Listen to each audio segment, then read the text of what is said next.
Hey, what's up, ladies and gentlemen? Welcome to another episode of Short Corners. Back-to-back weeks. You know, I told you we're going to end the year strong. World Cup's around the corner. MLS Cup just concluded. USL's around the corner. NWSL's finished. You already know what it is. I'm Amobi back again with my guy, L. Like I start off every Short Corners. L, how you feeling today? This is a check-in.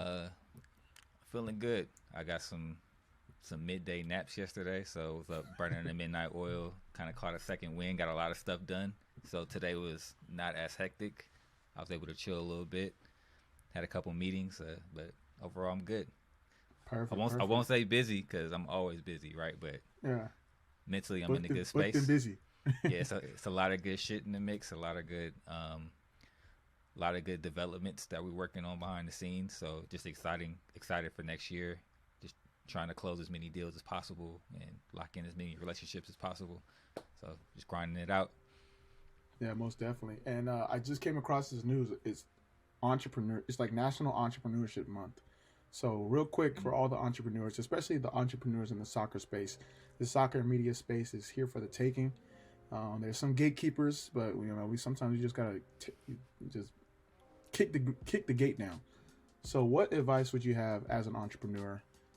Specifically in the soccer space. You co-owner of a team, owner of a media empire. What advice do you have? Do good business for one. Like it's hard to get into the space. Like there's a lot of, it's easy but it's hard at the same time, right? Like building the right relationships, but then when you get those relationships, do good business. Don't fumble the bag. Do what you say you're gonna do. Produce at a high quality, at a high level, over deliver. You know what I'm saying? Like, just do good business, and I think those things that come back around to you, you can kind of solidify those relationships. But that's at the very basic level. That's the advice I would give.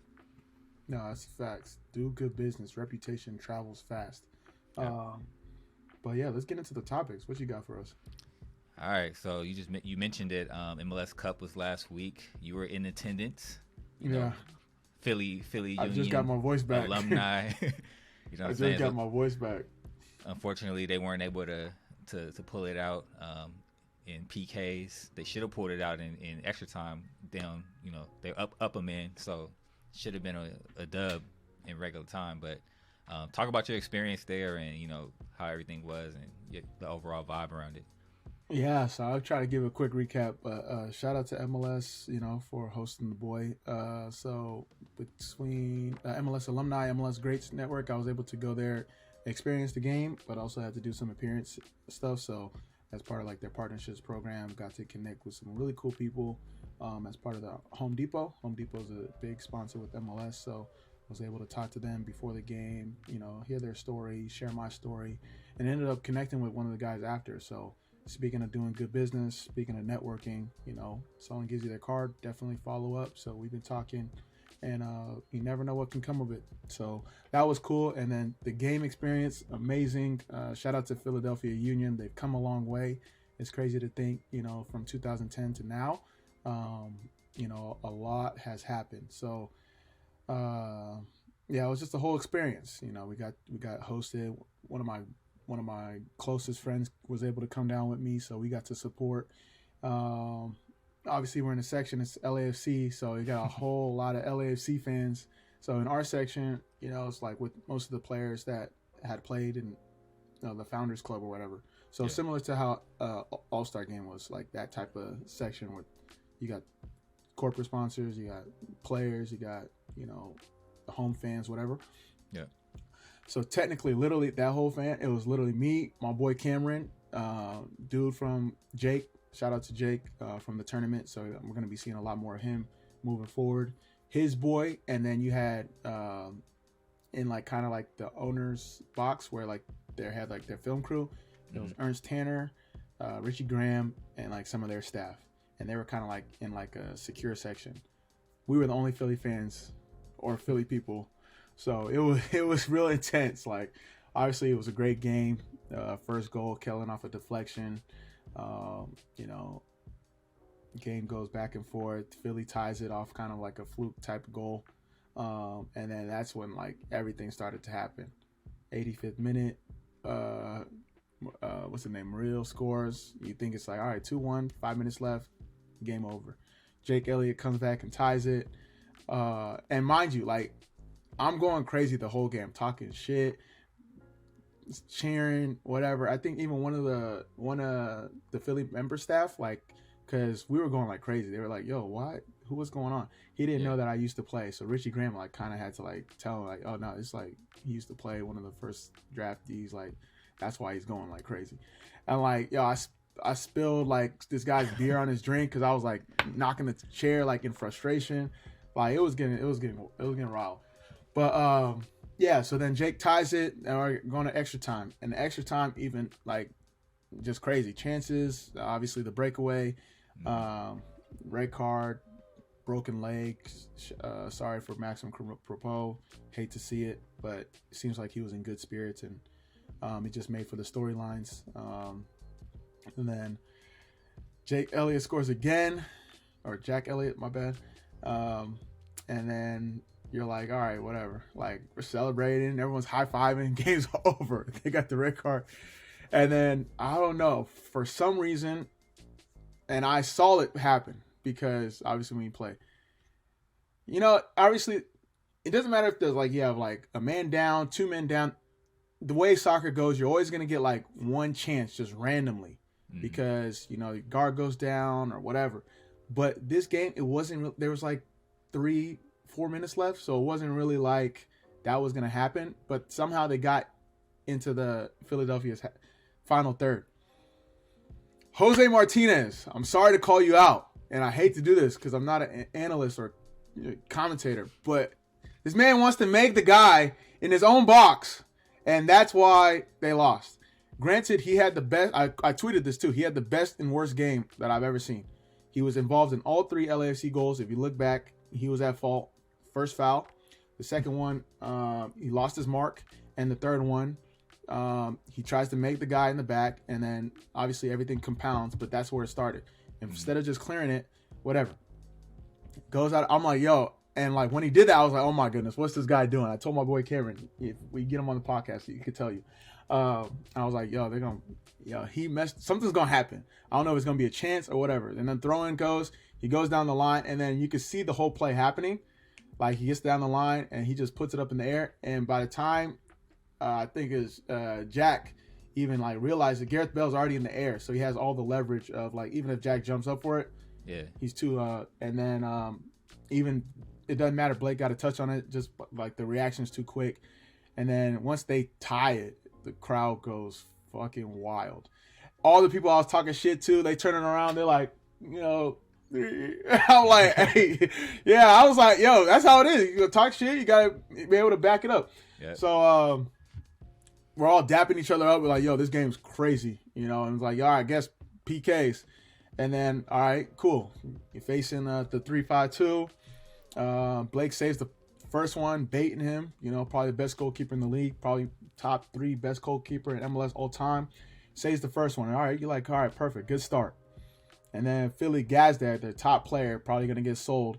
He slips and misses. And then you're just like, Philly's cursed. And then they missed the next 3. John McCarthy used to play for Philly, so it probably has a familiarity with some of those players. Storybook type shit. Like, yeah, the storylines is written, bro. Storylines is written. Like, what? And then by the time I looked up, who missed the third one? I think it was... Oh, no. By the time Illy Sanchez made the go-ahead PK to win it, I turned Philadelphia, the staff, they was already gone. Like, cleared it out, huh? Cleared out. Ain't want no smoke. Yeah, just a tough game. But what a great atmosphere. I'm sure everyone, by all accounts, is happy just because of the game, the stars, the storylines. LAFC was a great host. Yeah, it was a great game. Yeah, people were saying that's probably the greatest MLS Cup in history so far. What's your thoughts on that? Yeah, and I can't speak to all MLS Cup games, but the ones since I've been in the league or since I've been watching the league, has been a part of it, that's definitely the top one. If not one, then top 3 for sure. Because obviously you have Sporting Kansas City, Real Salt Lake in the snow. That was a pretty good one. Then you have, I guess, Toronto, Seattle. Those ones are pretty good. But yeah, this one, it has the stars. It had, this history, the storylines, the coaches, LAFC just as host. Yeah. For me, this one's the top one. Yeah, it's crazy. Chiellini and Bale just came in, got a ring real quick. Bale didn't even play. He just came in for the championship game, scored a dunk, and now he's the hero. You know what I'm saying? Like, it's wild. Like, it was such a wild season, and like the game itself was super wild. Obviously, I was going for Philly because of my bracket, and then obviously you played for Philly, and you know we had Dre Boy. And then I wanted to see him win one since he kind of tried to manifest it in our interview. So I definitely wanted to see that come true so I could use that clip. I had the clip already loaded up. Already tucked, right? Yeah. So unfortunately I wasn't able to use it, but yeah, I think it was a super, super dope game. I imagine the atmosphere is crazy. Congrats to our boy Kellen. Yeah. 2 Cents fan, friend of the show. Double congrats too. Yeah. World Cup. We're going to get into that in a second. Yeah. But congrats to Kellen. Shout out Joanna. I know she's riding high as well, working hard. So, yeah. It's just crazy. The two teams, like, obviously, everything's hindsight, but and shout out to the young boy Paxton. He's getting transferred, but they bring in Paxton. They bring in like a forward from Drexel, and then LAFC brings in Kristen Tello. Played in Spain for like 10 plus years. Yeah. Spanish international. They bring in Gareth Bale.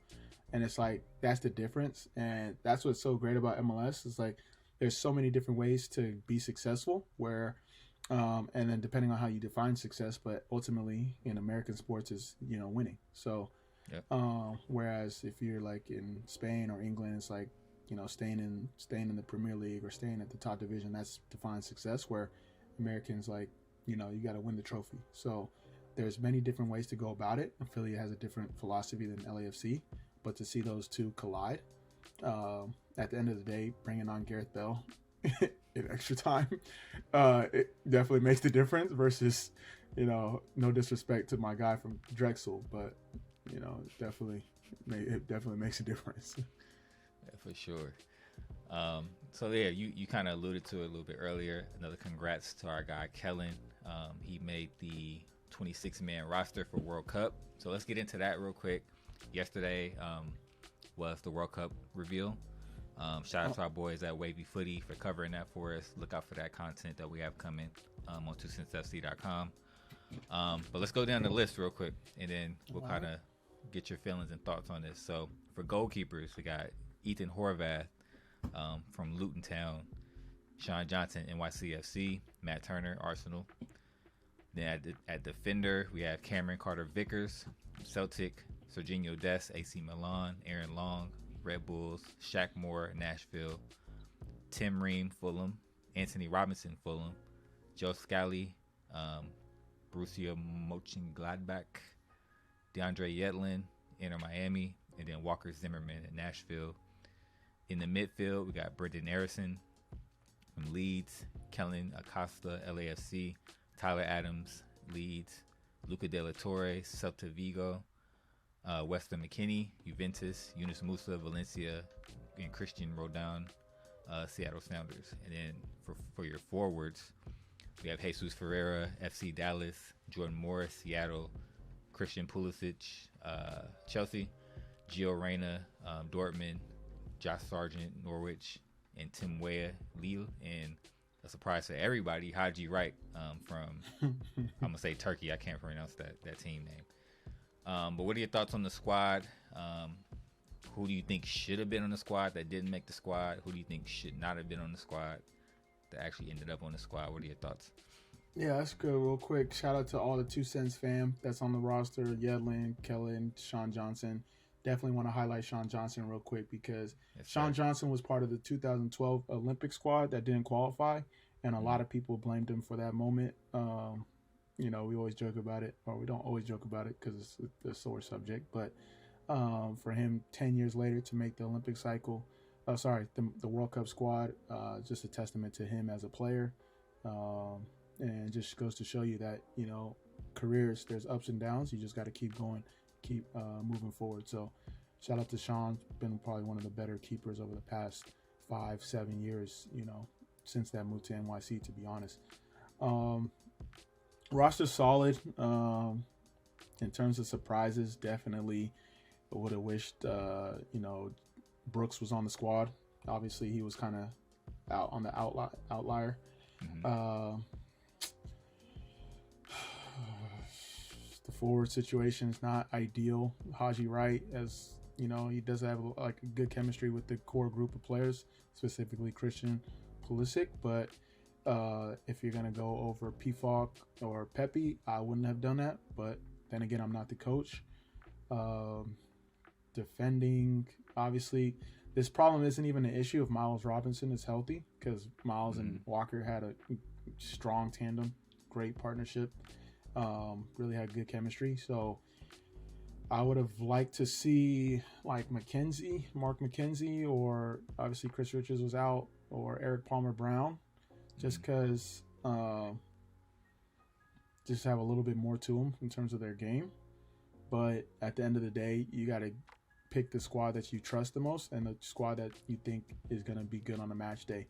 A lot of people talk about, you got to bring someone younger, so for the next World Cup. But as a coach, I don't care about the next World Cup. I care about the World Cup I'm coaching. So from that standpoint, obviously, shout out to our boy David. We're going to have to get David on the podcast at some point.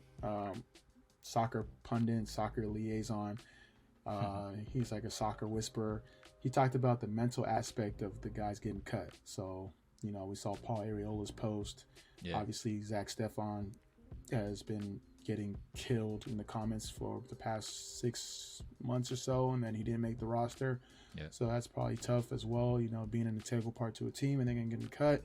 I could speak to that. You never want to be the last. It's like you'd rather not even be part of the cycle than get cut the last one, to be honest.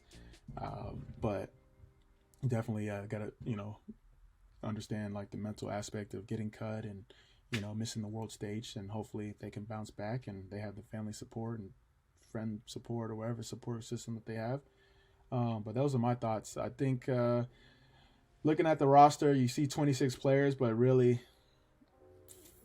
16 players are going to play for the most part. Every now and then you're going to have like different subs, but yeah. All right, so who's in your starting lineup out of this group? All right, so you go Matt Turner, we go Dest, Walker Zimmerman. He's the only lock on the back line for me. Then you got, I would go Tim Ream, then Robinson, because they have the relationship. They've been doing very, very well with Fulham, and at least that you can trust them. Obviously, I think it's going to go Zimmerman and Aaron Long. He likes that relationship, but for me, you need Ream there, even though he's a little bit older. He's a smart player, can play with the ball, knows how to get stuck in. And then midfield, Adams for sure. He's the lock. He should be the captain. No question about it. He's playing very well. He's probably the most informed player right now. So I go Adams, Musa, and I switch it up. I go Aronson. Okay. Yeah. That's a lot of defensive work on Adams, but I think with the way Aronson and Musa are with the ball, I think you could do some stuff with it. You could surprise some teams. And I would normally say McKinney, but he's coming off injury, so it would be McKinney in a normal situation, but at least for the first game. And then I go Pulisic on the left, Reina on the right, and let's go Sargent up top. Okay. They're all interchangeable. All can play the false nine. They can, besides Sargent, it's not too many to get behind, but that's my lineup, at least for the first game versus Wales. Okay. I'm going to go Turner in goal. Defenders, we're probably on the same page with that. Dest, Zimmerman, Ream, and Robinson. Get that little green line between Ream and Robinson. If you play FIFA, you know that chemistry line. Yeah. Midfielders, we're probably the same there too. Tyler definitely in the 6. Aronson playing that kind of 10 role, and then Musa box to box, and then forwards I'm gonna go Pulisic on the wing instead of Reyna, since he was just dinged up. It's Tim Way was just dinged up too, right? Yeah, he's just dinged up as well. Damn. All right. A lot of injuries. I was gonna swap Tim Way out for Reyna, and probably do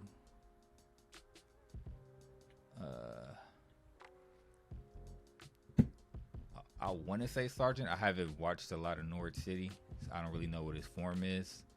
But I know Jordan Morris is always like. You starting Jordan Morris? Thinking about it. Nah, first game since October. Nah, I'm good off that. Yeah, see, coming as a super sub. Yeah, see, I'm not following. And as a 9 too? Nah, man can't hold the ball up. I would say Jesus, but like he was missing a lot of sitters in those last games. Yeah, nah, I'm not rocking with Jesus.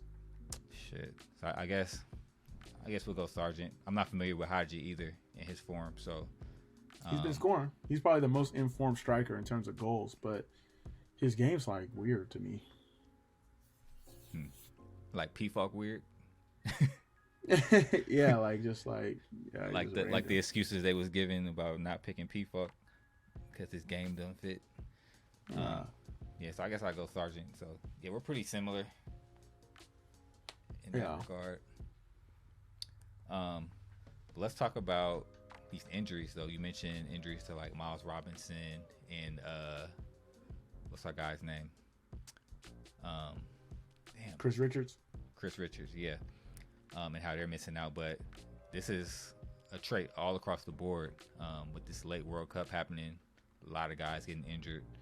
So let me run down this list of injuries and the teams they play for. So starting with France, you got Paul Pogba and N'Golo Kante and Mike Mignon.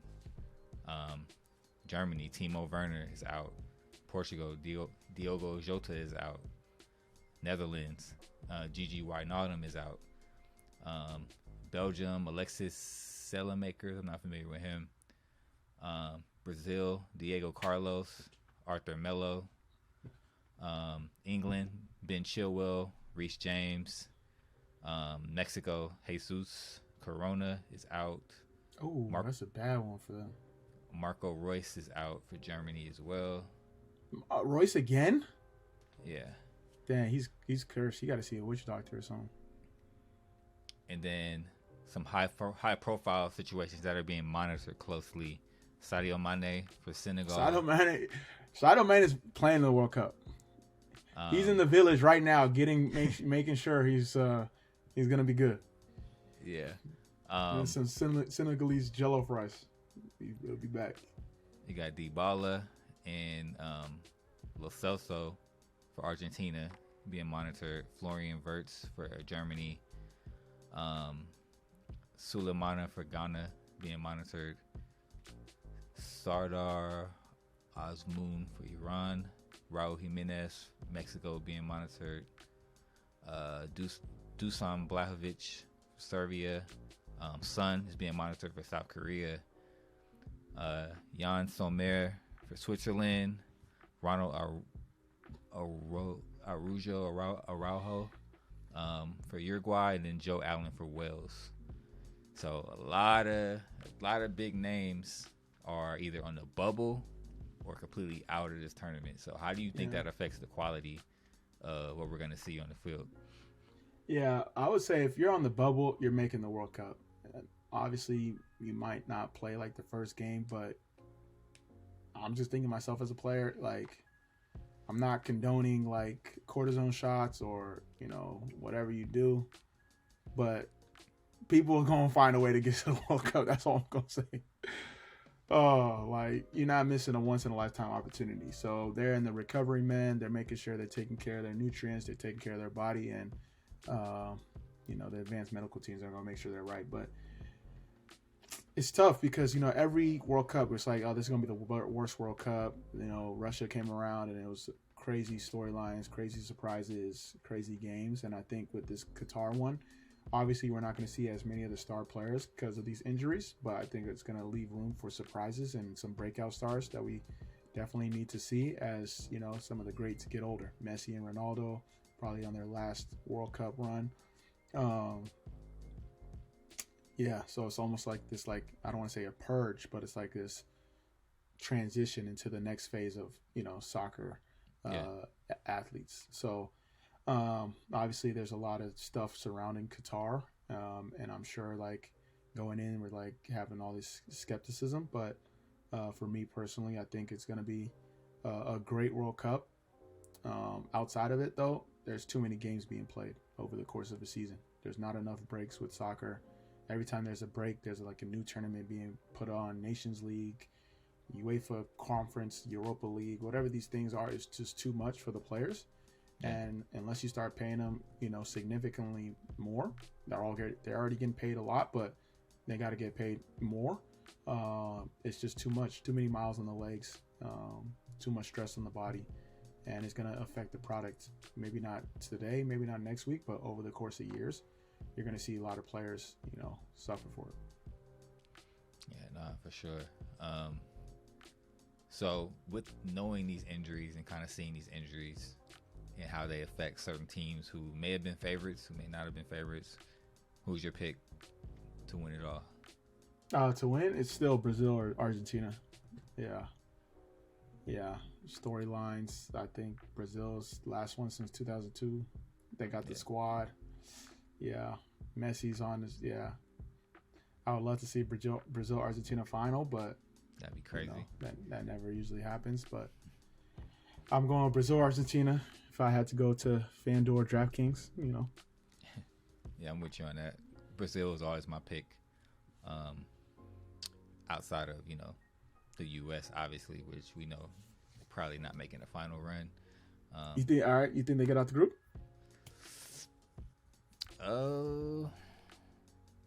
We gonna see. I think they got a shot at beating England. A lot of those guys play those dudes anyway, so like, you kind of know some tendencies. They may be some of your teammates, that kind of thing. So I think there's a lot more parity there than people may think, just based off names. But I think it's gonna be close. I think it'll come down to the last group stage game, whether they get in versus or out. Iran. Yeah, it's gonna be interesting. It's gonna come down to the very last game. They got it. It's like win or go home type of thing. It's always like that, though. Yeah. It'll be That's where interesting. I'm at with it. Yeah, but that's it for this week. Yeah. So that's it. Thank you guys for supporting. Make sure you subscribe, rate, do all that you got to do. Please support us at 2centsfcshop.com. Make sure you follow us at 2centsfc, at 2cents show as well. And that's it for this week. Are we still doing the brackets? Can. Maybe. Maybe. Yeah. If I don't slip my mind again. I know for the culture homies did some brackets, so jump on that if y'all want to. Yeah. We'll just do our brackets with For the Culture. So make sure you check out For the Culture. Make sure you check out Shea Butter. Make sure you check out our boy Backyard Footy. Make sure you check out why am I forgetting? Can I Kick It? Dreaming of Freedom. Can I Kick It? Yeah. Walking 90. The expansion is crazy. Yeah. The expansion is crazy.